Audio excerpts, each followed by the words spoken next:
Jagmeet, it's so great to have you here in the present, but let's talk about the future. What do you want to see in Canada's future? Wow, there's so many things I want to see. I've been talking about some personal experiences. I face discrimination because of the way I look and being stopped by the police. So I'd love to see a Canada where no one is ever stopped based on their identity or the color of their skin.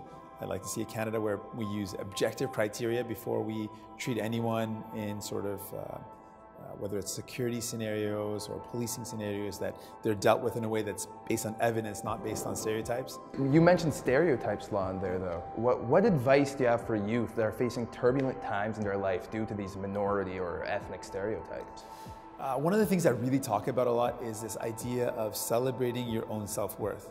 So it's not like sometimes when you talk about being pride or having pride, there's a bit of a competition where you have to compare yourself to someone else to have pride in yourself. I believe in this independent, just being aware of your own self-worth. Every one of us has a unique self-worth, and to celebrate that and to dig deep into that, I think that's a way to really overcome a lot of the difficulties we face in our life. There's that notion that everyone has an inherent value. Now, I want to go into an incident which happened rather recently with a heckler. Sometimes in the moment it's hard to say the right thing, and something that I want to commend you for, and many people obviously did, is the fact that when they brought up that you were introducing Sharia law or part of the Muslim Brotherhood, you never tried to legitimize it by saying, oh, but I'm a Sikh. How did you know what to say in that moment? That's a really good question. I actually played it back because everyone's like, oh, it's going viral. I'm like, okay, let me see what I said. And I was a bit surprised because you're right, in the moment, I didn't have it scripted. I didn't know what I was going to say. One of the things that for me is more than just a slogan, the idea of love and courage, it's like a way of life. And so for me, I really want to find a way that when I'm faced with negativity or an obstacle, I try to find a way to approach that with love in my heart and have the courage to rise above it. If someone calls me out on something, especially Islamophobia, I don't want to ever say that I'm not a Muslim. I always want to say that hate is wrong. That's always going to be my response, because I don't want to validate hate. And hate's like fire. Once you allow it to grow, it spreads.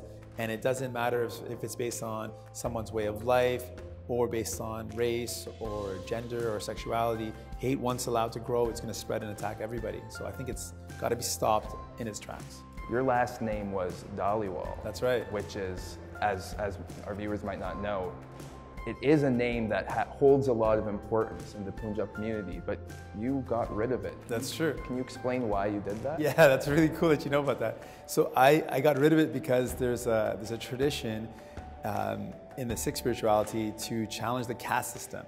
And the caste system is basically a combination of racism and classism, like a really horrible system. And people their status in society was determined by what family they were born to. And so your last name would tell your status in society.